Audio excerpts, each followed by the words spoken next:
So what a blessing to be at this conference that combines music and spirituality. I propose that our sense of hearing is the most important sense that we have. It's our first experience as a human soul. And the reason that I say that is because the hearing apparatus, our ability to hear, is fully formed at 5 months in the womb before we come out. Nature protects our hearing apparatus very well. It's lodged deep in the skull. It's protected by the densest bone in the body, highlighted in red here, called the temporal bone. It's protected from accidental injury much more so than eyesight, right? Ralphie from A Christmas Story, right? Thank God he was wearing glasses because he almost really poked his eye out like his dad warned him. We don't even develop 20/20 vision until we're 5 years old. So there's got to be something really important about our sense of sound. We see that patients who are born, or people who are born deaf or lose their hearing at some point in their life, have higher risk for delusions and anxiety and paranoia versus somebody who is born blind or loses their eyesight at some point in their life. We even come out of the womb communicating with sound. We come out and we're like, start making some milk. I've been in there for 9 months and I'm starving. And the reason that I say that it's communication is because of this information. So at 3 to 5 days old, a baby comes out. Between 3 and 5 days old, these researchers looked at German babies and French babies, and they kind of measured their crying tones. So 3 to 5 days old babies, they compared German babies, which is not a baby, but clearly German, right? Now, German babies have a descending crescendo to their cry at just a few days old, but French babies have an ascending crescendo to their cry, and the German language has a descending crescendo to it, and the French language has an ascending crescendo to it, telling us that they are speaking the native language that they learned starting at 5 months within the womb, and then they speak it when they come out before they even form words. Now, what about laughing? Laughing and crying are sometimes, they look very much the same. Sometimes you can't really tell if somebody's laughing or crying. Sometimes we laugh until we cry. Sometimes we cry until we laugh. Sometimes we do both at the same time. Like when I had this beautiful hike this morning, I was literally crying and laughing, bonding with everything that I was around. It was a really great experience. We know that laughing is also a form of communication because we're 30 times more likely to laugh when in the presence of others versus when we are alone. And laughing's noisy, and when we hear people laughing, we tend to start laughing too. It's kind of like we can't help it. It's very contagious. This is Howard Freeman, and he's a psych professor, wrote this really fascinating book called The Longevity Project, and he developed a very reliable, effective test called the Effective Communication Test. And the Effective Communication Test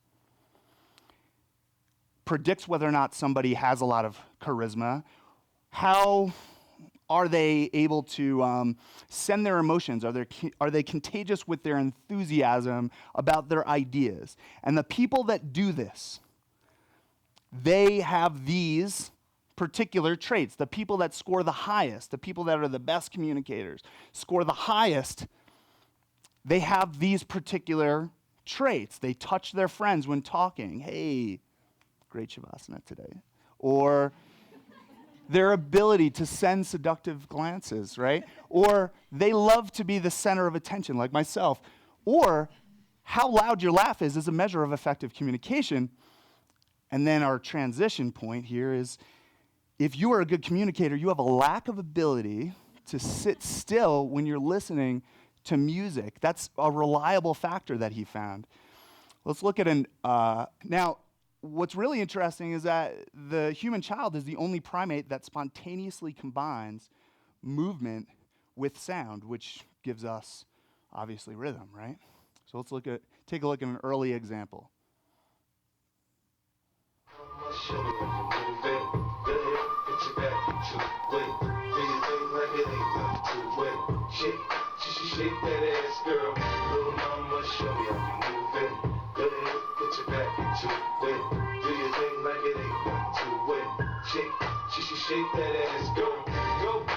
She wasn't mimicking anybody. She wasn't watching anybody and doing those same moves. She was feeling the words of 50 Cent, and she was communicating back, saying, I'm shaking my ass.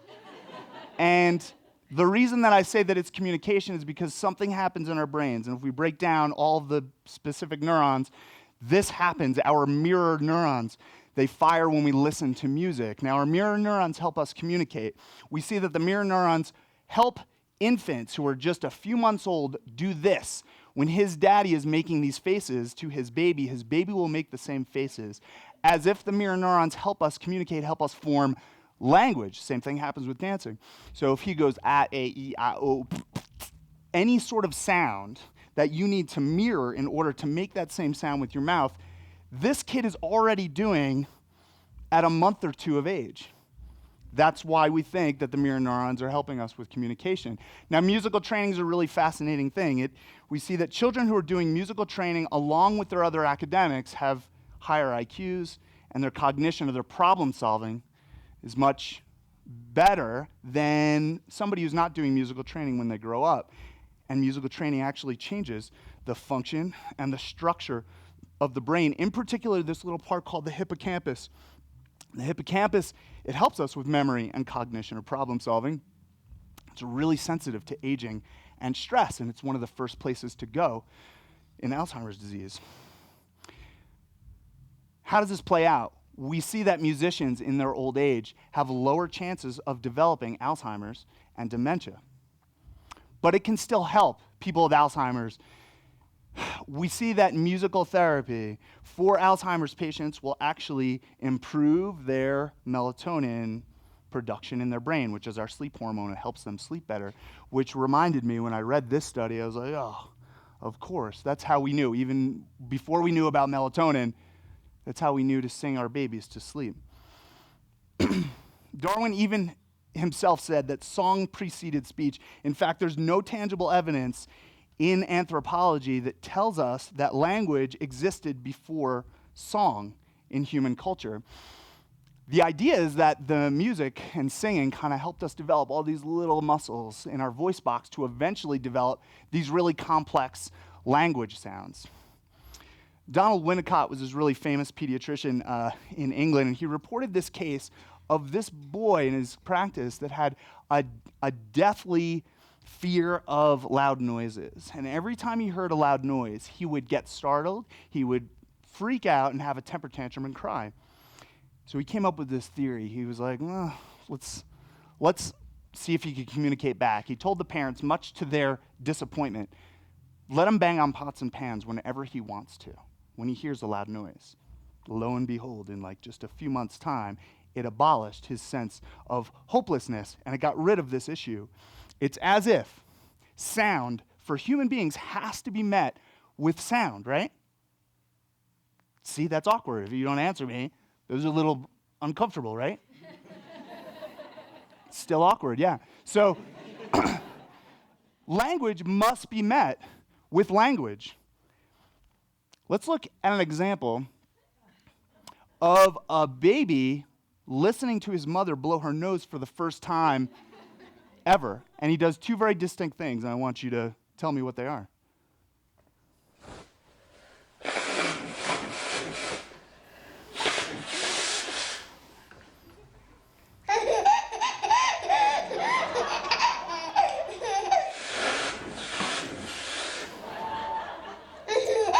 So what does he do? Is he playing the drums or is he dancing? Who cares? Because they're both the same thing. They're both forms of communication, and he laughed, another form of communication. Let's listen to the first sounds of human existence.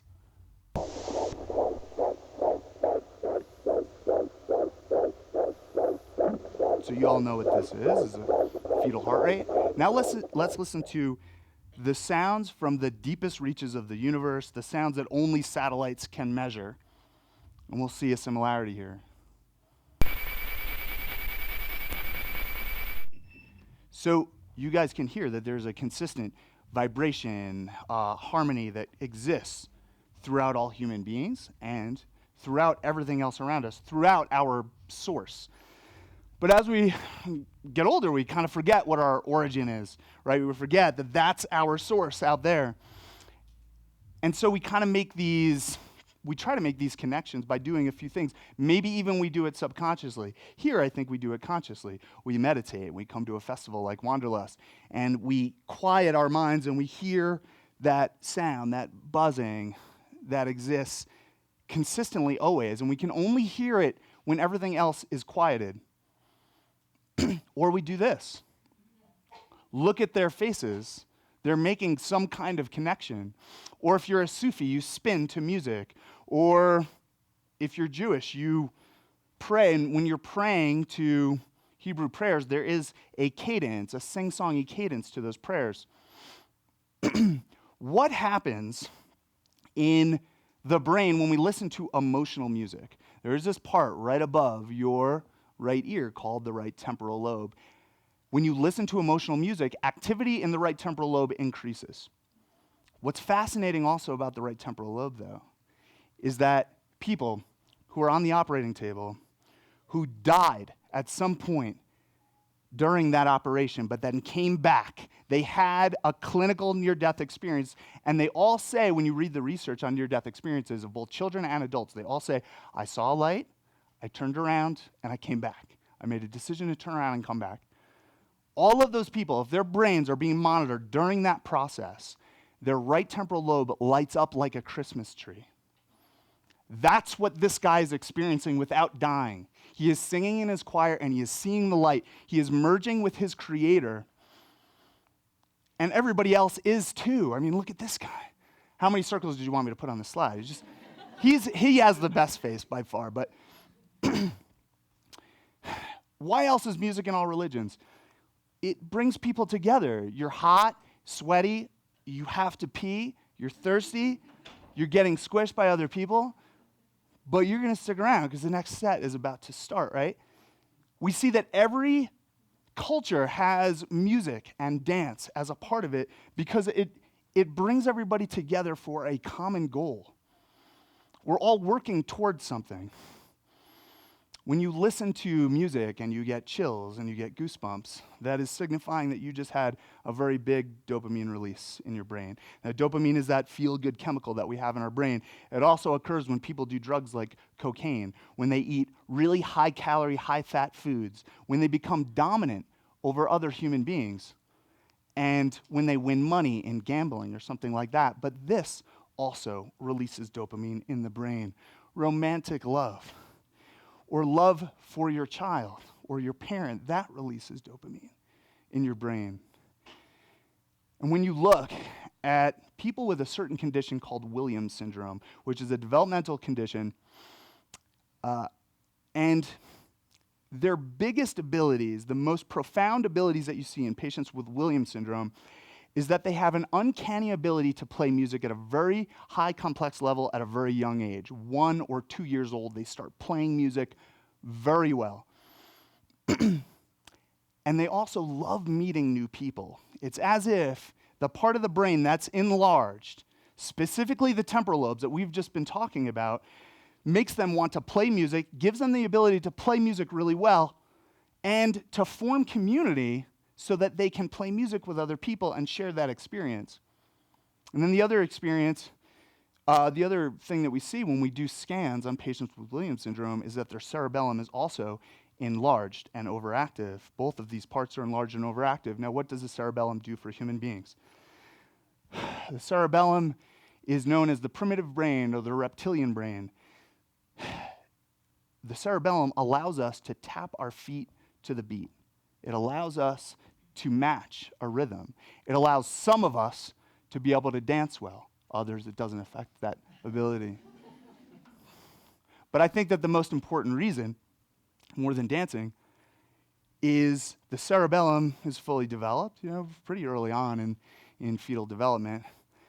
And the reason, in my opinion, is that you better become in tune with the most important rhythm that you will know for the rest of your life. Your meal ticket from the first 18 to 40 years of your life, depending on how hard you work, right? You better get in contact with that person. This is my mommy, in case you didn't see that, but because if you're not in touch with that rhythm, then there's a discord. Then you don't survive. I mean, we're useless as human infants. But even at the end of our lives, again, patients with Alzheimer's and dementia who go through musical therapy have less delusions, anxiety, apathy, and agitation. And when you go into any nursing home and you see what the activities are to bring the people back, maybe this woman in the forefront has no more friends. Maybe all of her friends are no longer around anymore. Maybe nobody comes to visit her anymore. But the activities in the nursing home that involve music is an experience that brings her love and community and family. There's that feeling again that she had when she had family and when she had that really deep connection to everybody around her. It's no surprise that music and love always get presented together because they have the same actions on the brain. And when you have a loving relationship with somebody, you build trust through really solid and consistent communication. You have to create a sacred space with that person if you want to create a trusting relationship, and that sacred space cannot be faked. As evidenced by this is a research study discussed in this book, and the authors talked about this study in which some computer scientists were talented enough back in the day to simulate a perfect female singing voice singing a song. And then what the scientists did is that they asked a room full of people, some experienced musicians, some not. They asked them all to listen to the song and then, tell them how they felt after the song without them knowing that it was computer simulated. And so they all said, the majority of them said, that they said, she has a really beautiful singing voice, but I just wasn't emotionally touched by her voice. I just wasn't emotionally affected. This is a very unique picture of my father because my father's a total hippie. He hates dressing up. He hates ties. And this may be the only picture of my dad in a tie, except for his wedding. My dad raised me on the teachings of Swami Satchidananda and Ram Dass, and our nightly prayer was chanting Om before I went to sleep. And he's been meditating since before I was born, and he said it to me a few years ago. He said, after studying everything for so many decades, I feel like it comes down to this one thing. If I can love every person that I meet as much as I love my own son, then I have reached enlightenment. You can transform any relationship into a loving, trusting relationship as long as you express love inside. So stick around. We're going to do an exercise on that right now. Thank you very much.